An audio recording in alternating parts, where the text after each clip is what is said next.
Muito bom dia a todos. Eu sou Pedro Castilho e esse é meu trabalho de práticas curriculares em anatomia geral. E eu vou falar sobre a influência da obesidade no desenvolvimento da doença hepática gordurosa não alcoólica, também conhecida como NAFLD. Bom, começando então, eu vou falar sobre o fígado, que é o principal órgão afetado por essa doença. Então, aqui tem algumas das funções do fígado nessa imagem, as principais funções do fígado e a alteração dessas funções, elas podem alterar todo o metabolismo, todo o funcionamento do corpo humano. Então, o fígado, ele é responsável pela lipogênese, né, que é basicamente a produção de gordura, a conversão de amônia em ureia, no armazenamento e na ativação de proteínas e na neutralização e eliminação de substâncias tóxicas, principalmente metabolismos e também o álcool. Ela também é responsável pela glicogênese, que é a- basicamente a produção de glicose, né? E produção de fatores de coagulação, ou seja, o fígado também é muito importante para a coagulação sanguínea. Ele também está presente na síntese do colesterol e no metabolismo de proteínas, no metabolismo de carboidratos e no processamento de alguns hormônios.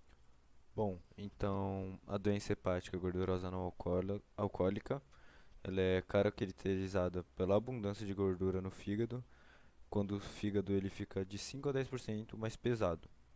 Então, é uma doença muito comum em pacientes obesos, né, acima do peso, e a prevalência dessa doença em obesos submetidos à cirurgia bariátrica chega até em 88,7%. Então, a gordura visceral ela vai liberar citocinas e outras substâncias que vão alterar o metabolismo lipídico e o metabolismo da glicose. Isso causa uma inibição da lipogênese e da lipólise do tecido adiposo periférico, gerando assim um aumento, né, do fluxo de ácidos graxos que vão para o fígado. E isso tudo vai acarretar numa resistência à insulina do, do paciente. Ela também promove disfunção do tecido adiposo, então, consequentemente, né, a produção e secreção exagerada de citocinas inflamatórias. E isso vai acarretar em um acúmulo de gordura, principalmente na forma de triglicerídeos no fígado. Aqui vão ter algumas imagens que vão mostrar o fígado. Esse é o fígado afetado, né, pela doença hepática gordurosa não alcoólica. Então a gente vê que ele geralmente é bem liso. Esse aqui é um fígado saudável. E aqui ele tá todo caveloso, né? Todo cheio de gordura em cima. Então ele não é mais tão liso, não apresenta mais a coloração predominante avermelhada, né? Que vem da vascularização do fígado, que é um órgão muito vascularizado. E ele fica mais amarelado. Bom, aqui tem os estágios da doença, né?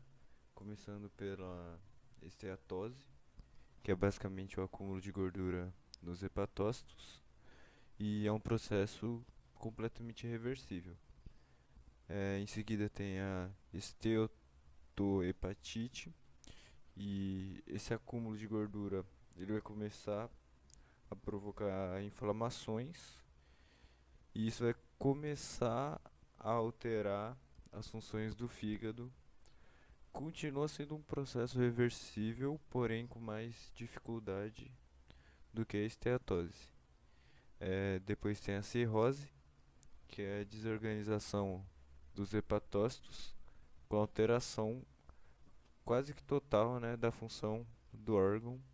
Então já é um processo irreversível, o fígado já não volta mais ao ser como era naturalmente.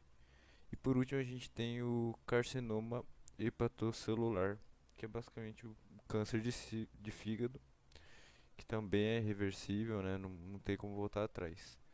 Nessa imagem aqui dá pra ver os estágios, né? Pode ser dividido em cinco. Aqui a gente tem o fígado saudável, então as células são organizadas, o fígado é bastante vascularizado, então ele é liso. Quando com a adquirição dessa doença, da doença hepática gordurosa não alcoólica, o fígado ele vai ficando cada vez menos liso, né? Cada vez com mais gordura na superfície. Aí aqui a gente tem a esteatose hepática, que já começa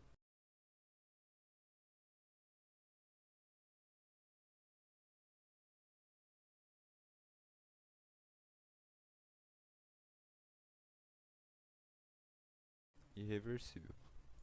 Bom, sobre a prevalência da doença hepática gordurosa não alcoólica, a gente vai ter ela presente em 3 a 11% da população pediátrica, ou seja, de crianças, né, de 0 até 10 anos, em 46% nas crianças e adolescentes com obesidade e sobrepeso, em 20 a 30% nos países ocidentais, né? Então, 2/3 da população obesa dos Estados Unidos, elas têm a doença hepática, a doença hepática gordurosa não alcoólica.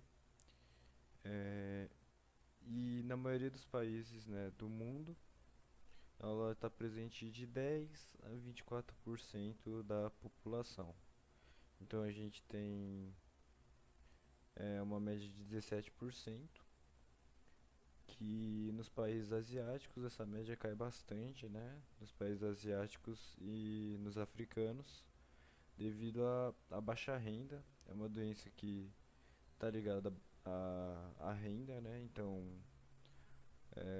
as pessoas com menos renda, elas costumam não desenvolver muito essa doença. Ela também está presente em 87,7% em obesos submetidos à cirurgia bariátrica e em 90% dos obesos classe 3, né? São números bem próximos porque a maioria dos pacientes da cirurgia bariátrica são obesos de classe 3. Aqui a gente tem outra imagem, né, que ilustra como se ficam as células do fígado. Então, aqui é o fígado normal.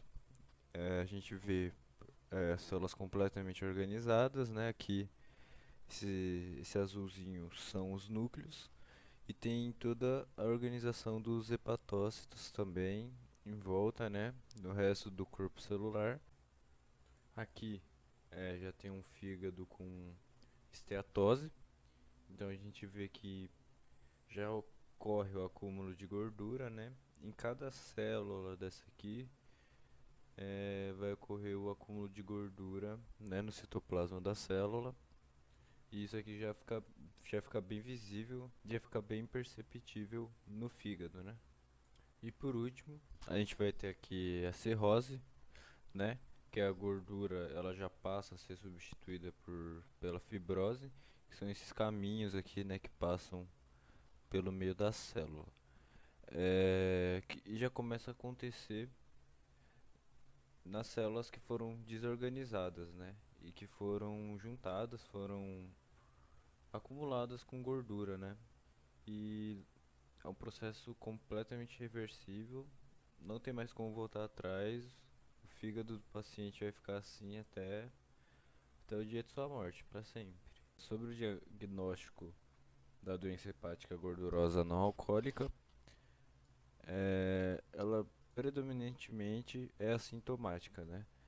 E ela pode ser diagnosticada através de exames de imagem, principalmente ultrassonografia, a tomografia computadorizada e a ressonância magnética. Sendo que a ultrassonografia é o método mais simples, né? E é de grande disponibilidade.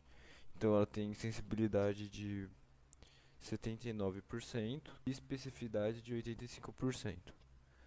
Os outros métodos, eles não são tão utilizados assim, devido principalmente ao alto custo, né? Mas também existe grande dificuldade de acesso, né? E exposição também à radiação ionizante, né? Como é o caso da tomografia computadorizada. Também pode ser feita uma biópsia hepática, que é o exame padrão, né? Para o diagnóstico da doença. Ela é recomendada apenas para pacientes com suspeita de fibrose hepática ou com alto fator de risco para desenvolver essa progressão. Então, é colhida uma pequena amostra de fígado que será encaminhada para uma avaliação microscópica feita por um patologista, né, pelo médico patologista. A gente também tem a circunferência abdominal, que é a forma mais simples, né, e de baixo custo, a ser usada como marcador alternativo para o diagnóstico.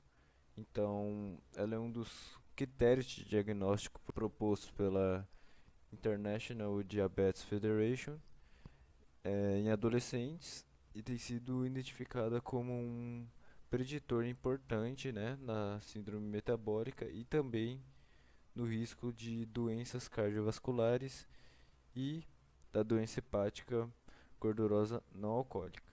Bom, então tiveram diversos estudos que analisaram, né, a relação da circunferência abdominal com a doença hepática gordurosa não alcoólica. E esses estudos relataram que sim, ela é um premeditor. Por último, a gente tem o índice de massa corpórea, que é o IMC.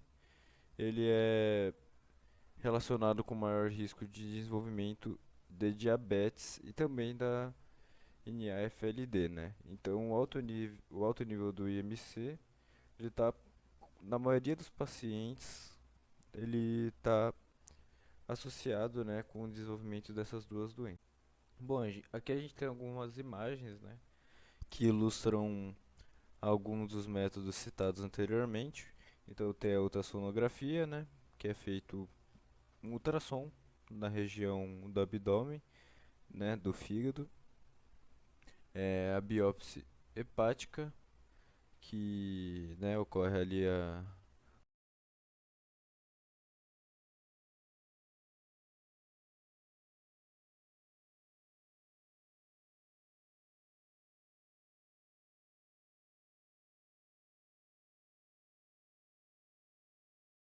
podem levar, né, a desenvolvimento da doença. Então, ela pode ser determinada através da interação entre ambiente e genética, e ela também sofre de fatores como polimorfismo genético, modificações da epigenética, dieta, sedentarismo e distúrbio.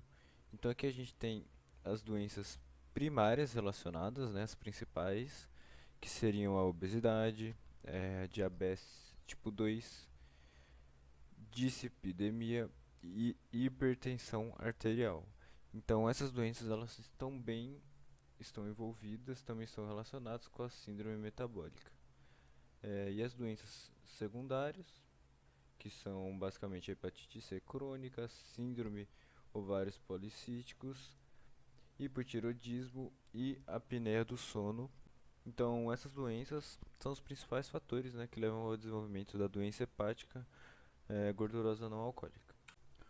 Então, sobre a síndrome metabólica, né, ela é basicamente definida por dois ou mais critérios listados abaixo. Então, se o paciente tiver dois ou mais desses critérios, ele sofre de síndrome metabólica. Então, a circunferência abdominal maior ou igual a 102 para o homem, 90 para as mulheres. A pressão arterial maior ou igual a 130, ou uso de antidepressivo.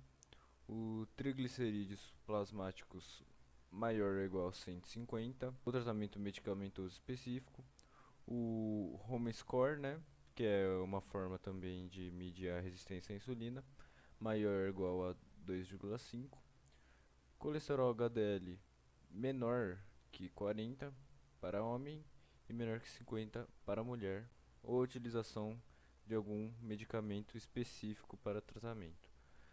Pré-diabetes e por último o PCR ultrassensível maior que 2 mg por litro. Então, se o paciente possui síndrome metabólica, a chance dele desenvolver a doença hepática gordurosa não alcoólica aumenta bastante.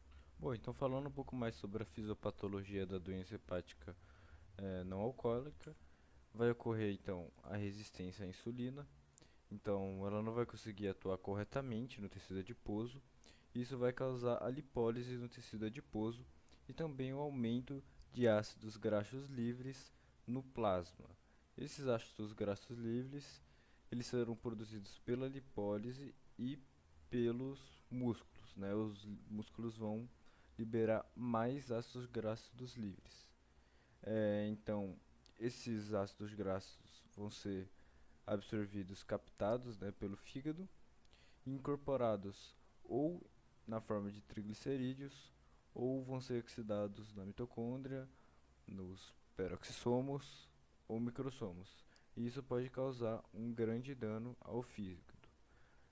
Então vai ocorrer a ativação de algumas enzimas, né, que causam a peroxidação lipídica, sendo que o certo seria ocorrer a oxidação lipídica. Devido a isso, então, vai haver o aumento da produção de radicais livres e ocorrendo dano hepático ao fígado. Entrando um pouco mais no contexto da obesidade, a obesidade é basicamente o acúmulo excessivo de gordura corporal e isso pode causar alterações metabólicas, dificuldades respiratórias do aparelho locomotor, doenças cardiovasculares e diabetes tipo 2.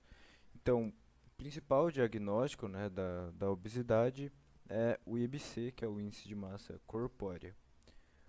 A obesidade também ela atinge 12,5% da população mundial. Então, é muita gente no mundo, né? Tem mais de 1 bilhão de pessoas tem essa doença, obesidade.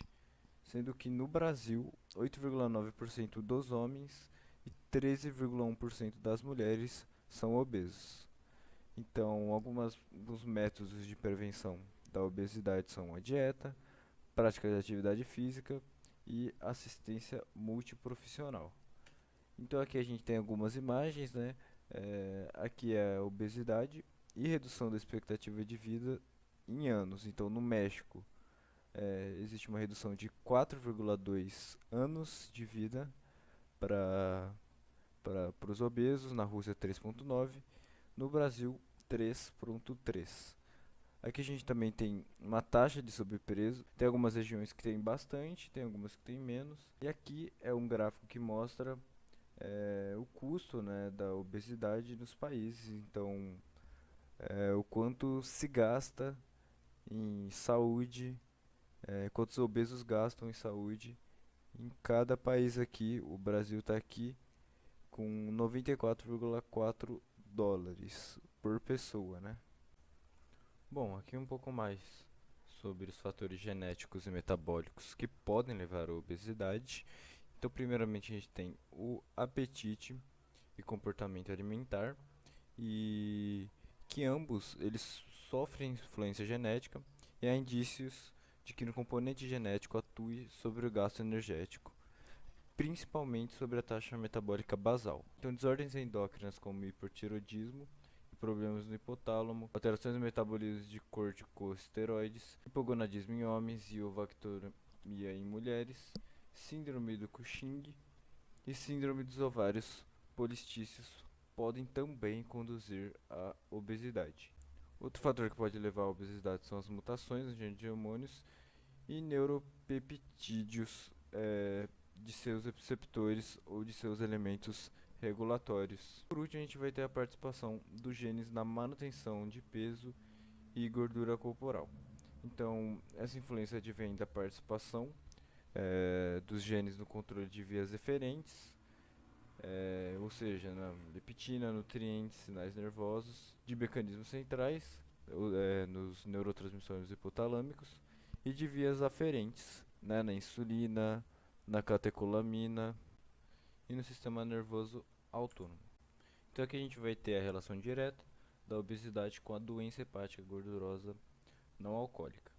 Então, o grau de obesidade ele está diretamente relacionado a uma maior concentração de tecido adiposo, que por sua vez é responsável pelo engrandecimento de um ambiente favorável, né, para a inflamação e desordens metabólicas mais acentuadas como a consequente infiltração hepática de gordura mais significativa no fígado. O aumento da obesidade também colaborou para a maior incidência da doença hepática gordurosa não alcoólica, de maneira que 57,5% a 74% dos obesos possuam gordura no fígado, ou seja, predisposição ou o estágio inicial da doença hepática gordurosa não alcoólica.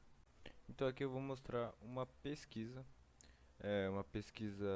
analítica quantitativa que foi coletada em um centro de referência de ultrassonografia do município de Aracaju, no período de maio de 2019 a maio de 2020, então um ano de pesquisa feita. Os exames foram realizados por um único examinador médico e com aparelho de ultrassonografia com boa resolução de imagem. Os critérios para fazer essa pesquisa foram indivíduos de ambos os sexos, de 14 a 89 anos de idade. E os critérios de exclusão foram consumo de álcool menor ou igual a 140 gramas por semana para homens e igual ou menor a 70 gramas por semana para mulheres. Os pacientes também eram portadores de neoplasias malignas primárias no fígado, portadores de doenças crônicas no fígado, portadores de deficiência cognitiva e pacientes em uso regular de drogas indutoras de esteatose hepática, como amiodarona, tamoxifeno e corticosteroides. Então foram analisadas as seguintes variáveis: nome, idade, sexo e índice de massa corpórea em relação à variável esteatose hepática não alcoólica.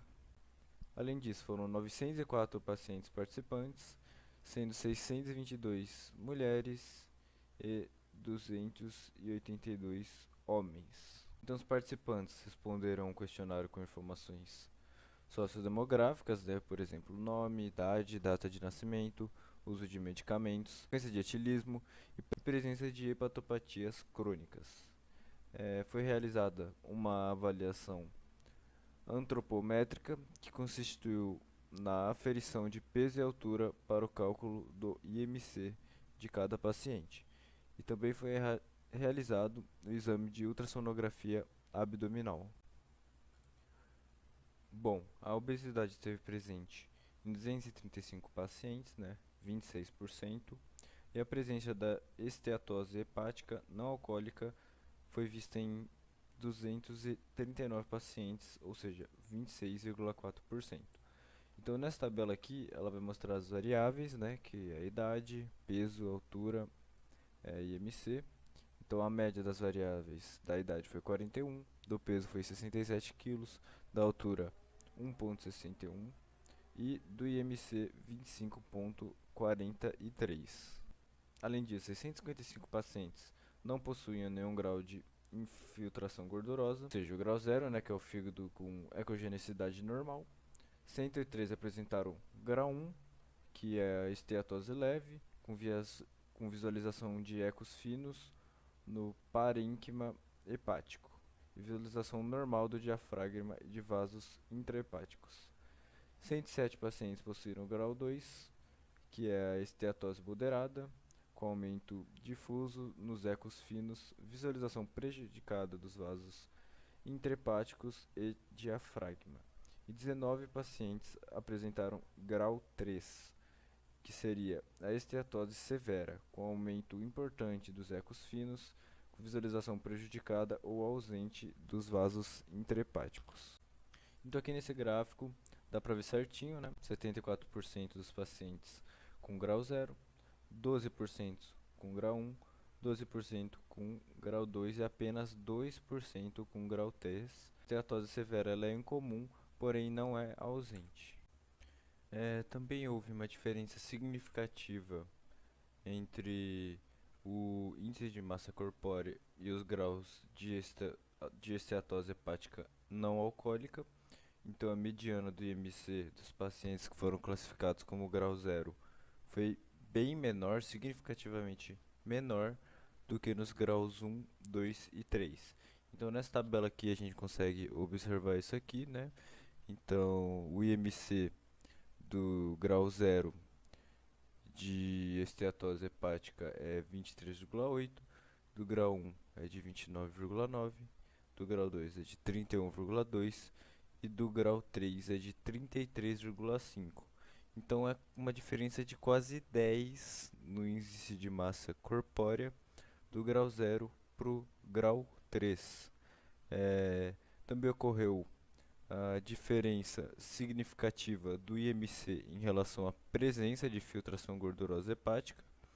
Então, a mediana do IMC no grupo de pacientes com gordura hepática foi maior em relação aos que não possuíam a esteatose hepática não alcoólica. Então, aqui nessa outra tabela a gente pode observar isso. A média de IMC dos que possuem é de 30,6 e a dos que não possuem é 23,8, um número bem reduzido, bem menor. Também houve associação significativa entre a obesidade e os graus da esteatose hepática não alcoólica. Então, notou-se que à medida que aumenta o grau de inflamação gordurosa, a frequência da presença de obesidade também aumenta. Então, aqui a gente vai ter indivíduos obesos no grau 0. 82 indivíduos obesos possuem esteatose hepática e 583 não. Então, são muito menos pacientes, né, que portadores da doença no grau 0 de esteatose hepática não alcoólica. No grau 1, a gente já tem 63 pacientes obesos e 50 não obesos, então já é mais da metade, né? O número já aumenta bastante. No grau 2 a gente tem 73 obesos e 34 não obesos. Então, pô,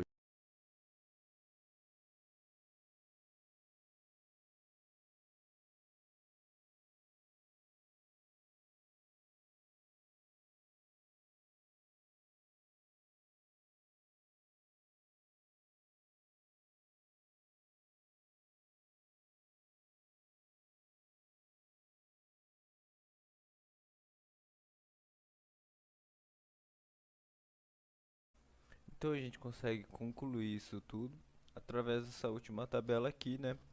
Que é a associação significativa entre a obesidade e a presença de esteatose hepática não alcoólica. Então aqui são os indivíduos que possuem esteatose hepática não alcoólica. São 153 indivíduos obesos contra 86 não obesos. Então 65,1% são obesos. E dos que não possuem, ou seja, né, grau 0 de esteatose hepática não alcoólica, 82 apenas são obesos contra 583 não obesos. Então a gente tem 87,1% de não obesos. Então, concluindo a pesquisa, a gente pode afirmar que existe sim uma relação significativa entre obesidade e o índice de massa corpórea e a presença e gravidade da doença hepática gordurosa não alcoólica. Então, a obesidade ela foi considerada um fator associado à presença de osteoporose hepática não alcoólica e graus maiores de MC foram relacionados a uma maior frequência da doença. A obesidade está associada a uma maior concentração de tecido adiposo e alterações metabólicas, fatores que também facilitam o metabolismo da doença. Bom, como forma de tratamento da doença, a gente tem a mudança do estilo de vida, com a inclusão de uma dieta que possua restrição de ingestão de gordura e de carboidratos, e também a prática de exercícios físicos. Então, deve-se fazer uma dieta, deve-se recompor, né, na dieta pobre em carboidratos por ácidos graxos poliinsaturados ou monoinsaturados e proteínas derivadas de peixes, aves, nozes e legumes. E também recompensar a dieta pobre em gorduras por alimentos com baixo índice glicêmico e proteínas derivadas de peixes, aves, nozes e legumes. Também é recomendado o tratamento farmacológico, né, que é realizado quando a mudança dos hábitos de vida é ineficaz. Então, existem diversas opções de medicamentos, sendo as principais, né,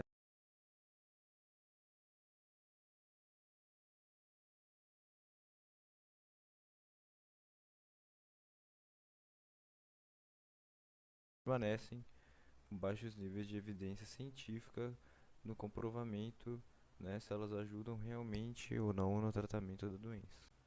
Então, a atividade física mostrou reduzir a esteatose hepática, sendo benéfica independente da perda de peso.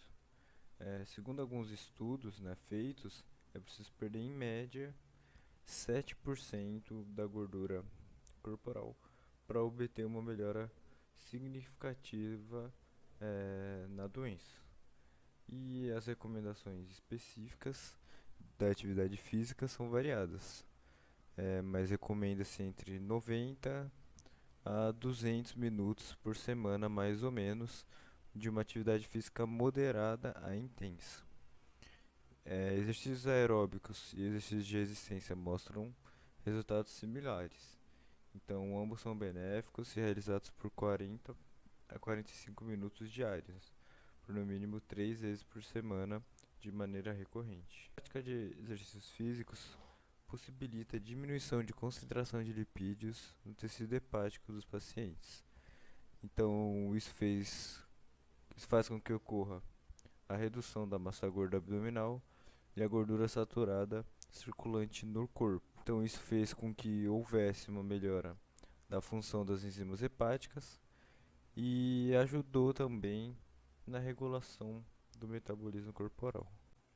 Além disso, a prática de exercícios físicos apresentou uma melhora na resposta do indivíduo à insulina e à função hepática de pacientes com a doença hepática gordurosa não alcoólica.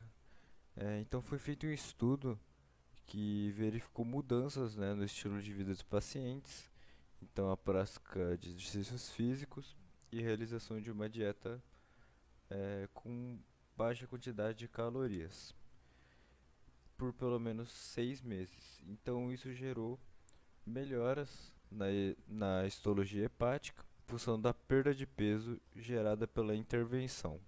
Os exercícios aeróbicos, eles apresentam uma melhora microvascular, então reduz os riscos de doenças cardiovasculares, quantidade de gordura intramuscular, gordura visceral, gordura intrahepática, melhora a resposta à insulina, redução leve no teor de ácidos graxos livres e metabolismo de lipoproteínas. Enquanto o treinamento resistido, esse mostrou eficaz para a redução de gordura hepática, melhorando também a resposta símpato-vagal, variabilidade da frequência cardíaca, resposta dos baroreceptores e hemodinâmicas. Então, isso tudo foi apresentado independente de ocorrer uma perda de peso ou não dos pacientes durante o protocolo. Lembrando que a prática de atividades físicas ela pode ser potencializada com acompanhamento, né, de uma dieta, com restrição calórica e com acompanhamento especial. Bom, é, sobre a importância da caminhada para a diminuição da gordura intraabdominal. Todos os grupos que caminharam baixaram os estoques de gordura intraabdominal de forma diretamente proporcional ao tempo de caminhada semanal. Então aqui a gente tem o gráfico, né? E aqui dá para ver, né, que ó, em cinza é a porcentagem de gordura intraabdominal e dá para ver realmente que a queima dessa gordura é diretamente proporcional ao tempo, né, de exercício físico feito, ao tempo de caminhada nesse caso, né, que esse gráfico aqui diz sobre a caminhada. Bom, um estudo controlado aleatoriamente verificou o efeito de 16 meses de um programa de exercício sem alterações na dieta em pacientes de 17 a 35 anos de idade, com excesso de peso e predisposição ou início da doença hepática gordurosa não alcoólica. Então, foi realizado um protocolo progressivo, né, de caminhada na esteira, 5 dias por semana, com 20 minutos no início a 60% da FC de reserva, até alcançar 45 minutos a 75% após 6 meses de intervenção até o fim do estudo. Então, os homens conseguiram perder significativamente peso corporal, IMC e adiposidade. Já as mulheres mantiveram peso, IMC e gordura, enquanto os controles incrementaram significativamente.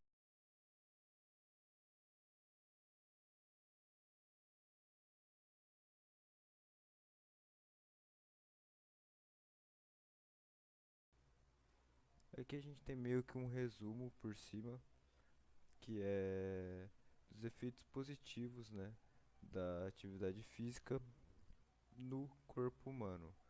Então, ele aumenta o gasto calórico, melhora a composição corporal, aumenta a capacidade de oxidação de gordura, controle da ingestão alimentar, estimulação da resposta termogênica, mudança na morfologia do músculo e na capacidade bioquímica, diminuição da pressão sanguínea e melhora do condicionamento físico. A tabela vai dizer os efeitos também da atividade física na regulação da mobilização de lipídios.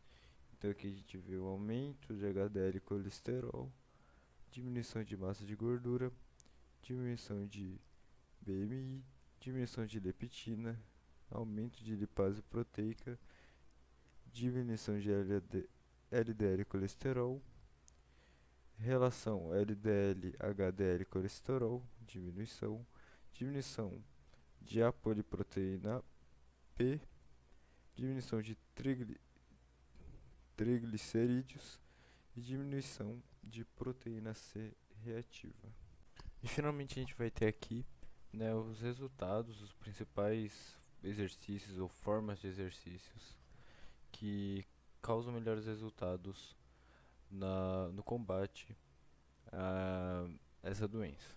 Exercício aeróbico e alteração da dieta diminui bastante os índices de composição corporal, né, após programas desse tipo de exercício. Afeta de maneira positiva a composição corporal, reduzindo também a gordura corporal, né? Exercício resistido pode ser importante para maximizar a massa magra e minimizar os decréscimos na taxa metabólica, né, que acompanha as alterações na dieta. Esses parâmetros hemodinâmicos, combinação de dieta e exercício é extremamente positiva, né, apesar da dieta em si não estar associada a impactos, por exemplo, na pressão arterial, ela tem impactos bons também na diminuição da gordura corporal, com um melhoramento da doença hepática gordurosa não alcoólica. Exercícios e parâmetros metabólicos. O exercício está associado com melhores do metabolismo da glicose, Então, vai ocorrer a diminuição da insulina plasmática e a hemoglobina glicosilada. Exercício de aptidão cardiovascular. Os exercícios mostram um impacto cardiovascular muito positivo, principalmente na diminuição da frequência cardíaca. Exercício de função endotelial, como a obesidade em crianças e adolescentes, está associado a uma função endotelial.